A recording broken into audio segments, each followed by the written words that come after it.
হুজুর আমি আমার মায়ের ঘরের ভিতরে ঢুইকা আমি আমার বাড়ি একটা লাথি মারলাম। লাথিটা যায় আমার মায়ের পেট পেইছে লাগলো। মায়ের ওইখানে শীতের রাত, একটা তোষকের মতন বিছানা ছিল, তার উপরেই নামাজ আদায় কইরা মা কাত হইছে। মাকে আঘাত দেওয়ার সাথে সাথে মা বিছানা থেকে মাটিতে পইরা গেল।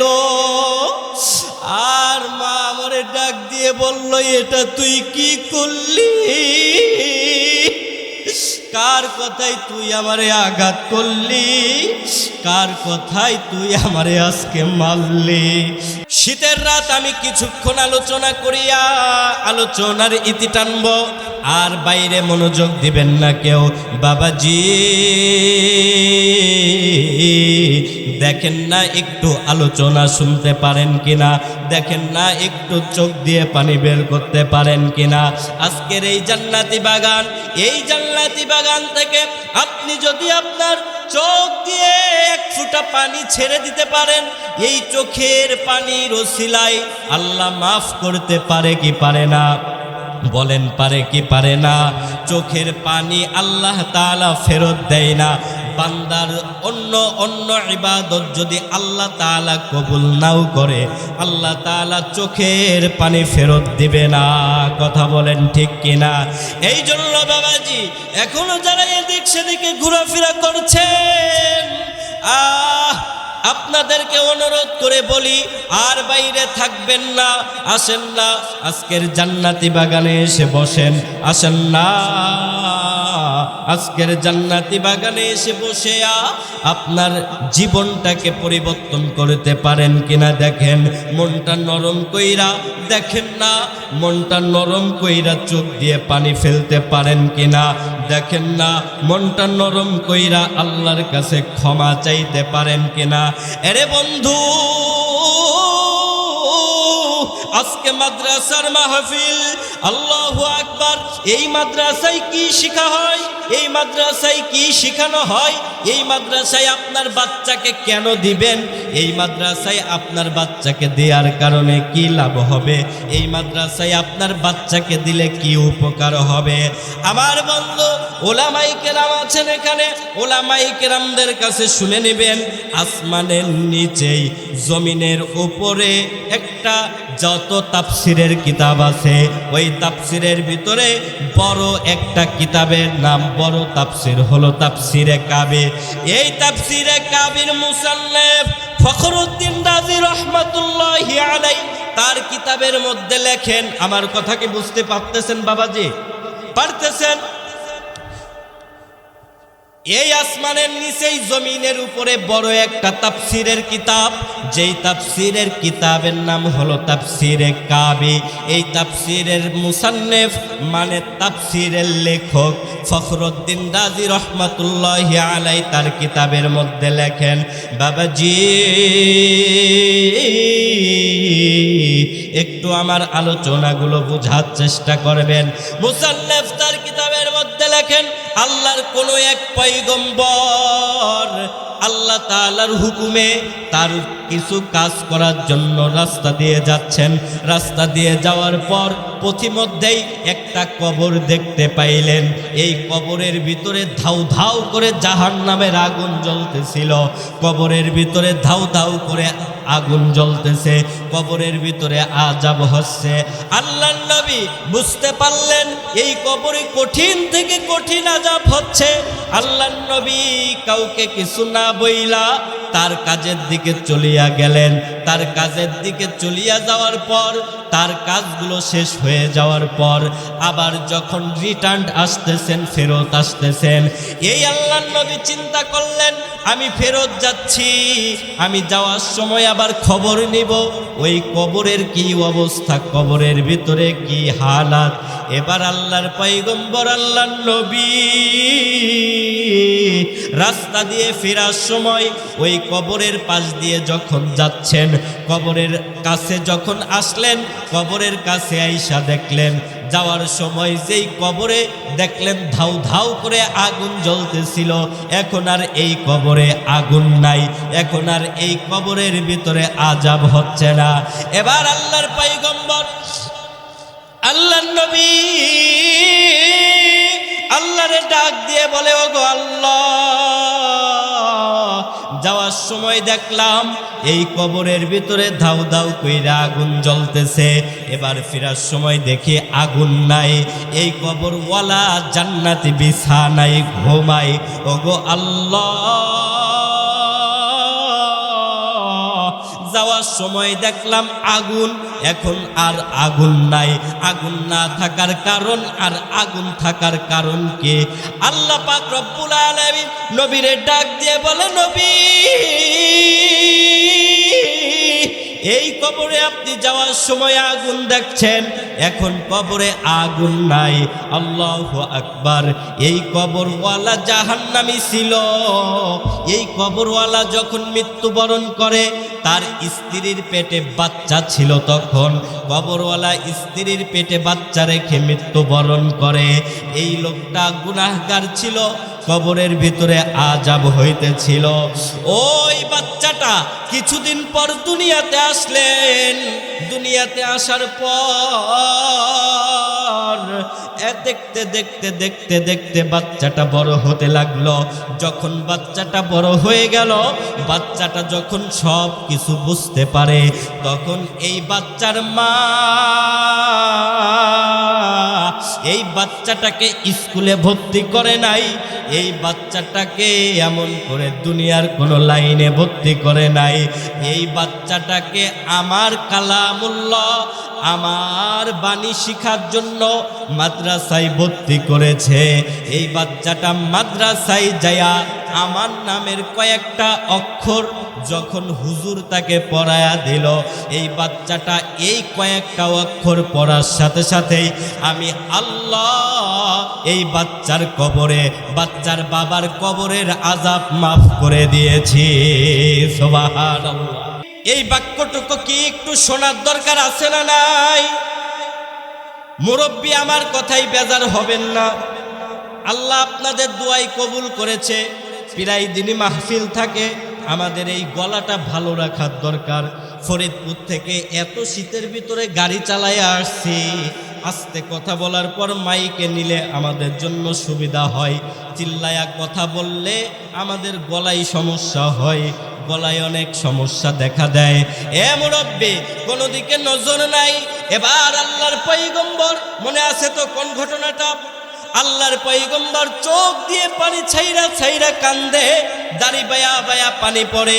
আমার আল্লাহ ডাক দিয়ে বলে, ও বন্ধু, আপনার চোখ বায়া বায়া কেন পানি পড়ে? এবার পয়গম্বর আল্লাহরে ডাক দিয়ে বলে, রে আল্লাহ, এমন কোন মা, এমন কোন বাবা যার বেটা এমন করে তোমার কালামুল্লাহর কিছু অংশ পড়ার কারণে, তোমার নামের কিছু অংশ পড়ার কারণে আল্লাহ তাআলা কবরের আযাব মাফ করে দিল। ওই সন্তানটা মাদ্রাসায় ভর্তি হওয়ার আগ পর্যন্ত কবরের ভিতরে আগুন জ্বলতেছিল। যখন মাদ্রাসায় ওই বাক্য দুইটা পড়ছে, আল্লাহ তাআলা আযাব বন্ধ করে দিছে। পয়গম্বর ফিরার সময় দেখে কবরে আর আযাব নাই। এবার পয়গম্বর কান্দে। ও পয়গম্বর, আপনি কেন কান্দেন? পয়গম্বর বলে, আল্লাহ, তামাম পৃথিবীতে যদি এমন বেটা বেটি থাকতো, তোমার যেই নাম পড়ার কারণে মা বাবার কবরের আযাব মাফ হয়ে গেছে, প্রত্যেকটা সন্তান যদি এই নাম পড়তো আর কবরের আযাবগুলো যদি মাফ হয়ে যাইতো, কতই না ভালো হইতো। আল্লাহ, ওই নাম দুইটা, বাক্য দুইটা কি একটু বললে ভালো হয়। আমার আল্লাহ পয়গম্বরকে ডাক দিয়ে বলে, ও বন্ধু, ও দোস্ত, ওই নাম দুইটা আর কিছু না। ওই বাচ্চাটাকে ওর মা ভর্তি করে দেওয়ার পর হুজুর ওকে প্রথমে যেই বাক্যটা পড়ায় আছে, আমার সাথে সবাই বলেন, বিসমিল্লাহির রহমানির রহিম। বাক্যটা কি? ও পয়গম্বর, যেই বাচ্চা বলল বিসমিল্লাহির রহমানির রহিম, আমি আল্লাহ রহমান, আমি আল্লাহ রহিম, এই বিসমিল্লাহর ভিতরে নাই বিসমিল্লাহির রহমানির রহিম, রহমানির রহিম। যেই বাচ্চা বলল আমি আল্লাহ রহমান, যেই বান্দা বলল, যেই বাচ্চা বলল আমি আল্লাহ রহিম, তাইলে আমি আল্লাহ রহমান হইয়া ওর বাবার কবরে কেমনে আযাব দেই? সুবহানাল্লাহ। সম্মানিত হাজিরিন, মাদ্রাসায় বাচ্চা যখন কোরআনের তালিম নেয়, মাদ্রাসার বাচ্চা যখন কোরআন তেলাওয়াত করলো বিসমিল্লাহির রহমানির রহিম, কবরের আযাব বন্ধ কইরা দিল কে? বলেন বলেন কে? আবার বলেন কে? আল্লাহ পারে কি পারে না? সকলে বলেন আল্লাহ পারে কি পারে না? ও ভাই, এটা মহিলা মাদ্রাসার মাহফিল। হুজুর আমাকে আজকে সকালে বলতেছিল, কালকে বিকালেও বলতেছিল, হুজুর আমার মাদ্রাসার মেয়েরা হাফেজা হয়েছে। হাফেজা বলতে কি বুঝেন? পুরো 30 পারা কোরআন শরীফ মুখস্থ করেছে। হুজুর, এই মাহফিল থেকে এই বাচ্চাদেরকে সম্মাননা করা হবে, হিজাব প্রদান করা হবে। এই মাহফিল থেকে ওর মা বাবার সামনে বাচ্চাদেরকে এমন করে সম্মান করা হবে। 30 পারা কোরআন শরীফ মুখস্থ, এইটা কি আপনারা যাই তাই ব্যাপার মনে করেছেন? এটা কি আপনারা যাই তাই মনে করেছেন? 30 পারা কোরআন মুখস্থ, যেমন তেমন কোরআন মুখস্থ। 30 পারা কোরআন এটা সহজ ভাইবেন না। আমিও অনেক চেষ্টা করছি, কিন্তু কপালে 30 পারা কোরআন শরীফ মুখস্থ নসিব হয় নাই। আমার মা বাবা অনেক আশা নিয়ে আমাকেও পড়ায় আছে, কিন্তু 30 পারা কোরআন মুখস্থ করতে পারি নাই। এটা আপনি চাইলেই আপনার হয়ে যাবে এমনটা না। এই মাদ্রাসার ছোট্ট বাচ্চারা কোরআনের হাফেজা হয়েছে। আমি তো মনে করি এই মনোহারদিয়াবাসী এই মাদ্রাসার জন্য ধন্য। এই মনোহারদিয়াবাসীর উপরে এই মাদ্রাসার জন্য আল্লাহ তাআলা খাস রহমত নাজিল করেন। মাদ্রাসার বাচ্চারা যখন সকালবেলা উঠা এই ঠান্ডা পানি দিয়ে, আপনি আমি তো ঠান্ডা পানি কাবু হয়ে যায়। সকালবেলা ট্যাপের পানি মনে হয় ফ্রিজ থেকে বরফের পানি। মাদ্রাসার বাচ্চারা সকালবেলা ঠান্ডা পানি দিয়ে ওযু কইরা তাহাজ্জুদের নামাজ পড়ে, এরপরে কোরআন পড়তে বসে। কোরআন সামনে নিয়ে এই বাচ্চাগুলোও বলে বিসমিল্লাহির রহমানির রহিম। এই বাচ্চাগুলো আমল করে আর রহমান, আল্লাহ তুমি রহমান, আল্লামাল কুরআন খলাকল ইনসান। এই ছোট্ট বাচ্চারা যখন আল্লাহরে রহমান বইলা ডাক দেয়, রহমানুর রহিম বইলা ডাক দেয়, আল্লাহ তাআলা এই মনোহর দিয়া এই নরিখালি এই জাহাপুরবাসীর উপরে কোনো আযাব দিতে যাইয়াও এই বাচ্চাদের ওসিলা কইরা আর আযাব দেয় না। কথা বলেন ঠিক কিনা? এরে মুরব্বী বাবাজি, এই মাদ্রাসা হলো আদর্শ মা গড়ার কারিগর। এখানে আপনারা যারা আছেন, আপনার মা আছে, আমার মা আছে। এই মাদ্রাসাটা হলো আদর্শ মা গড়ার কারিগর। এই মাদ্রাসায় যদি আপনার বাচ্চা পড়ান, এই মাদ্রাসায় যদি আপনার নাতিকে পড়ান, এই মাদ্রাসায় যদি আপনার ভাতিজিকে পড়ান, এই মাদ্রাসা থেকে আদর্শ মা বের হবে, আর আদর্শ মার সন্তান আদর্শ হবে। কথা বলেন ঠিক কিনা? আপনার সন্তান যদি স্কুলে পড়ে, এই বাচ্চাটা, এই মেয়েটা বেপর্দা হয়ে ঘোরাঘুরি করে, এই বাচ্চাটা এমন করে সাংস্কৃতিক অনুষ্ঠানের সময় মানুষের সামনে ড্যান্স দেয়, নাচ দেয়, দৌড় খেলা দেয়, প্রতিযোগিতায় নাম লেখায়, আছে না নাই? তাইলে আপনার যেই মেয়ে সাংস্কৃতিক অনুষ্ঠানে যায় দৌড় খেলা দিল, নাচ দেখাইলো, বলেন তো এই মেয়ের গর্ভে যেই সন্তান হবে আল্লাহর ওলি হবে? হ্যাঁ, খাজা মঈনুদ্দিন চিশতি হবে? না না না, মা যদি আদর্শ হয়, আপনি যদি মান্দার গাছ লাগাইয়া সব হুজুরদেরকে ডাক দিয়ে দোয়া করান, ওগো হুজুর আমি একটা মান্দার গাছ লাগাইছি, আল্লাহর কাছে আপনারা একটু দোয়া করেন মান্দার গাছে যেন মিষ্টি আম ধরে। বলেন তো সব হুজুর দোয়া করলে এই মান্দার গাছে কি আম ধরবে? আম ধরবে? মান্দার গাছে আম ধরবে না। ঠিক তেমনি করে গাছ যেমন হবে ফল তেমন হবে, মা যেমন হবে সন্তানও তেমন হবে। এই মাদ্রাসার আজকে ওই হাফেজা ছাত্রীর মা মনে হয় আমার কথা শুনতেছে, হাফেজা ছাত্রীর বাবা মনে হয় আমার কথা শুনতেছে।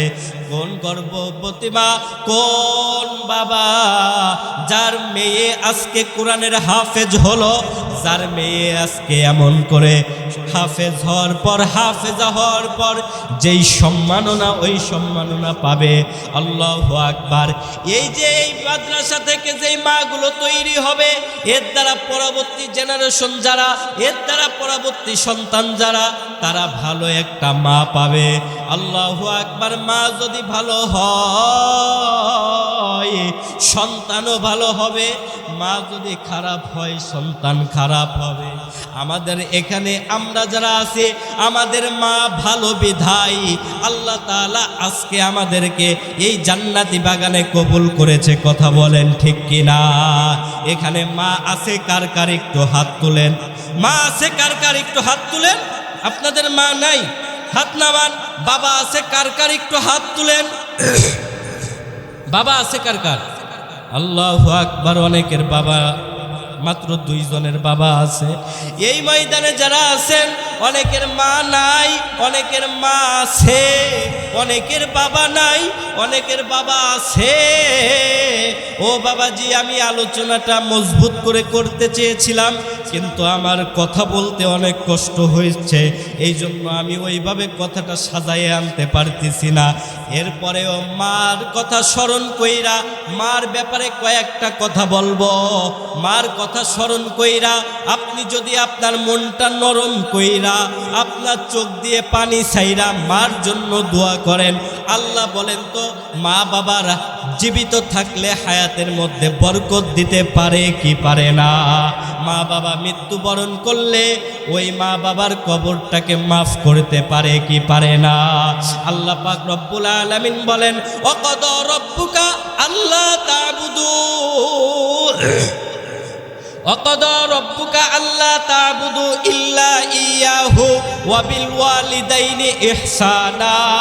আল্লাহ বলে আমি আল্লাহর গোলামি কর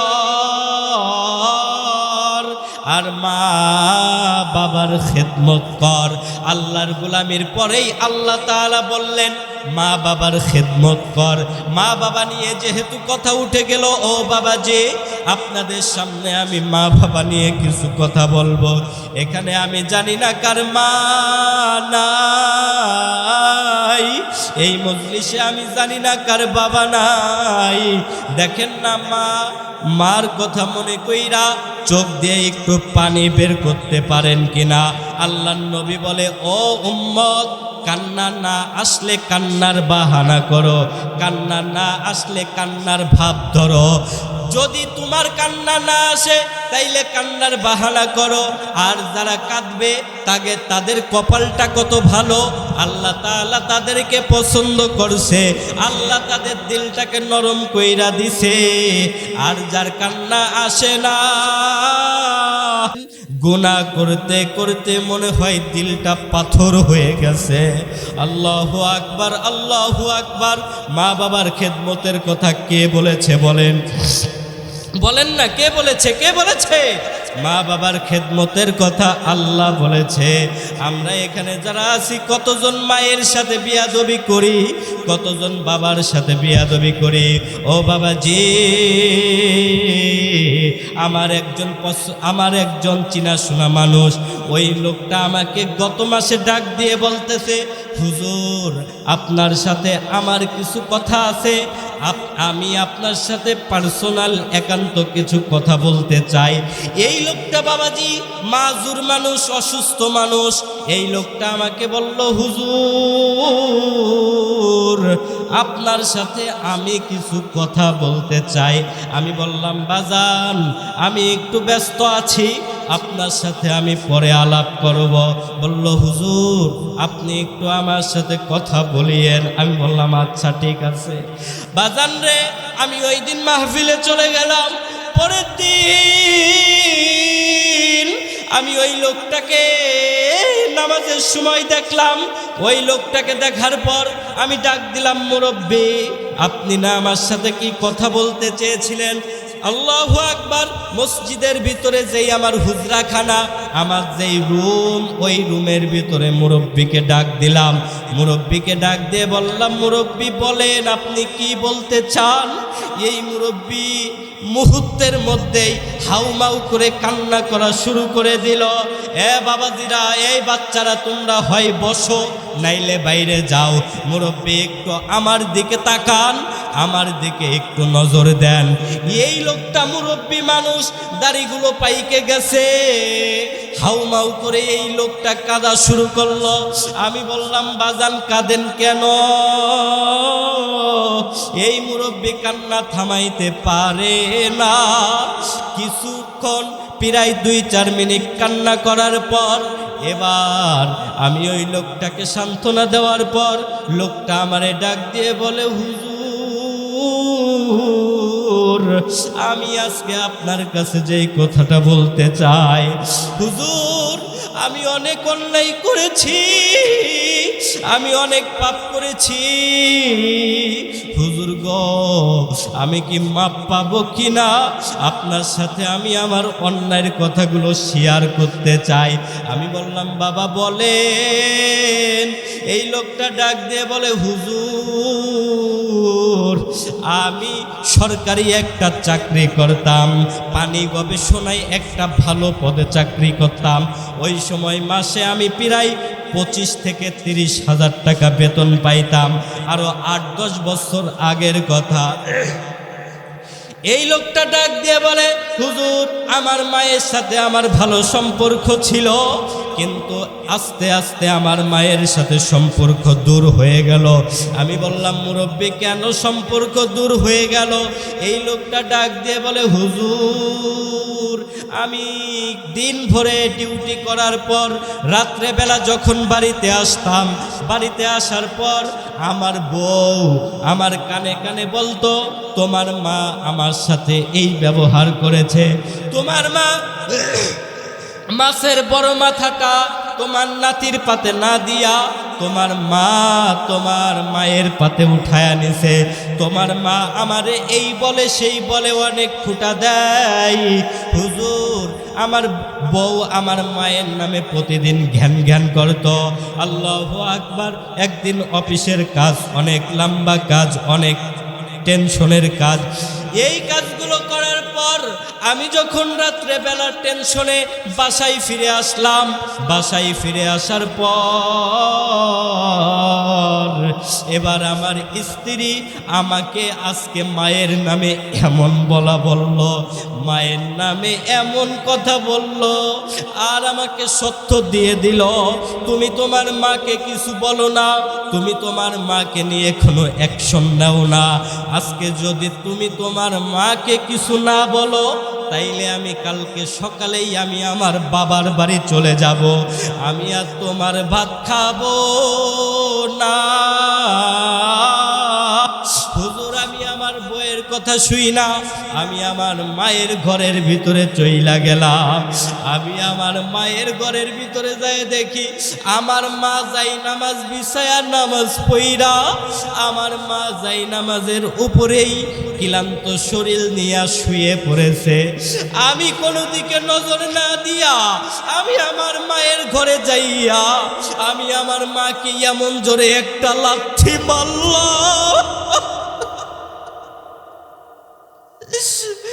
আমি আমার মাকে যাই এমন জোরে একটা আঘাত দিলাম। ও বাবাজি দেখেন না, চোখ দিয়ে একটু পানি আনতে পারেন কিনা? আল্লাহু আকবার, আল্লাহু আকবার।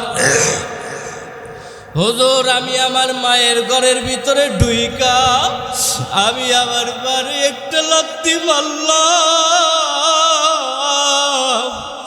লাথিটা যায় আমার মায়ের পেট পেইছে লাগলো। মায়ের ওইখানে শীতের রাত, একটা তোশকের মতন বিছানা ছিল, তার উপরেই নামাজ আদায় কইরা মা কাত হইছে। মাকে আঘাত দেওয়ার সাথে সাথে মা বিছানা থেকে মাটিতে পইরা গেল। আর মা আমারে ডাক দিয়ে বলল, এটা তুই কি করলি? কার কথাই তুই আমারে আঘাত করলি? কার কথাই তুই আমারে আজকে মারলি? মা আর কিছু বলল না। মা শুধু আমারে বলল, তুই কি করলি? এই পেটেই তো আমি তোকে ধরেছি, এই পেটেই তো আমি তোরে 10 মাস 10 দিন রাখছি, তুই কি করলি?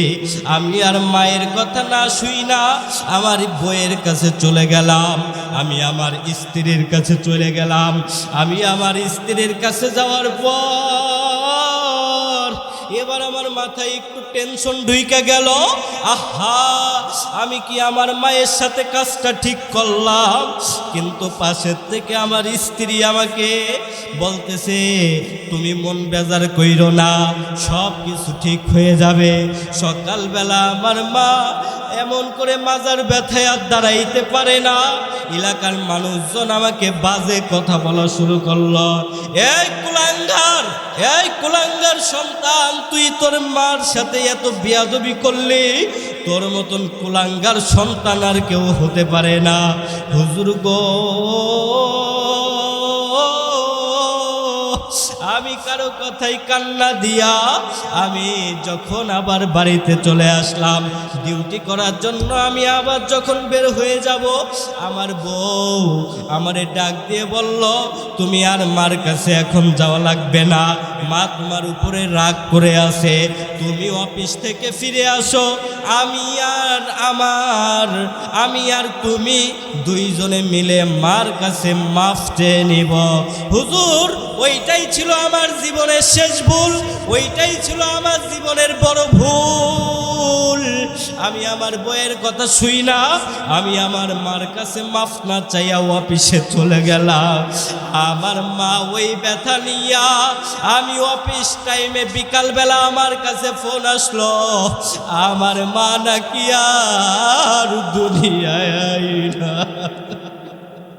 যখন ফোন আসলো আমার মা দুনিয়ায় নাই, মনে হইল আসমানটা ভাঙ্গা আমার মাথার উপরে পড়ল। হায় হায়, আমি আমার মার কাছ থেকে তওবা মাফ চাইতে পারলাম না। হুজুর গো, আমি পাগলপাড়া হয়ে বাড়িতে চলে আসলাম। বাড়িতে আসার পর এলাকার মানুষজন আমাকে দেখা কানা ঘষা শুরু করে দিল। আমি আমার মতন সব কাজগুলো শেষ করিয়া দাফন কাফনের কাজগুলো কমপ্লিট কইরা এবার শুধু কে যেন আমার ভিতর থেকে বলে, এই কি করলি রে, কি করলি? তোর এই মারে তুই এই পাও দিয়ে লাথি মারলি, আল্লাহ কিন্তু তোরে মাফ করবে না। হুজুর, আমি এমন করে তারপর থেকেই ভুগতে শুরু করলাম। 1 সপ্তাহ যাইতে না যাইতে আমি যেই পা দিয়ে আমার মাকে আঘাত করলাম, 1 সপ্তাহ যাইতে না যাইতে আমার এই পাউটা অবাস হয়ে গেল। কোনো মতেই পায়ের অবাস ছাড়ে না। আমি কয়েকদিন পর ডাক্তারের কাছে গেলাম। ডাক্তার আমাকে বলল, তোমার এই পাও কেটে ফেলানো লাগবে, এই পাও কেটে ফেলানো ছাড়া তোমার কোনো ভালো হওয়ার রাস্তা নাই। হুজুর গো, আমি ডাক্তারের কথা না শুই না আমি বাড়িতে চলে আসলাম। আমার স্ত্রী আমারে বলতেছিল, আল্লাহ চাই তো ভালো হয়ে যাবে। হুজুর গো, এরপরে 2 দিন অপেক্ষা করলাম। 2 দিনের দিন আমার এই পুরো সাইডটা আল্লাহ তাআলা প্যারালাইসেন্স করে দিয়েছে। এ বাবাজি, আমার মন বলতেছে আজকের এই মাহফিল আল্লাহ কবুল করবে। আমি এই মাহফিল থেকে আল্লাহওয়ালাদের ঘিরান পাচ্ছি। এখানে যদিও আমরা যেই কয়জন মানুষ আছি, আমি আল্লাহওয়ালাদের ঘিরান পাচ্ছি। আমার পরে মুরব্বী পিসা হুজুর আসবে, নসিহত করবে, দোয়া করবে, কিন্তু আমি এখন যারা আছেন আমি টের পাচ্ছি এই মাহফিলটা আল্লাহর কাছে কবুল হবে।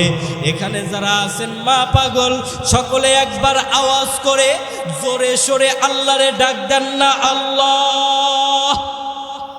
পিছনের ভাই আওয়াজ হয় নাই, একটু জবান খুলে বলেন না আল্লাহ।